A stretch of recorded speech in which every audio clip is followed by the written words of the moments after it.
Hi friends, అందరికైతే నా మనవరాలు అయితే నాకేమో తెచ్చిందంట, ఇస్తుందంట మా అమ్మ. మా అమ్మ ముగ్గురంగడలు తెచ్చింది. నా బంగారు తెచ్చినవా? హాయ్ చెప్పమ్లు. నా కోసమేనా?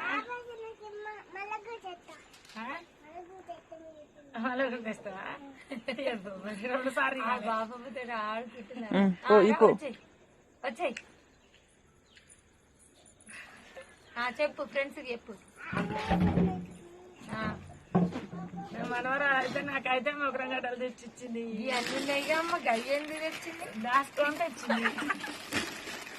దాచిపోయి 2 దాచిపెట్టి తీసుకొచ్చింది. అలా పాపం కాసుకోనా మమ్మీ? ఉడకబెట్టుకోనా? కాసుకోనా? మీరు ఉడకబెట్టుకునేది నువ్వు కాసుకొని తిను. నాకైనా ఉడకబెట్టి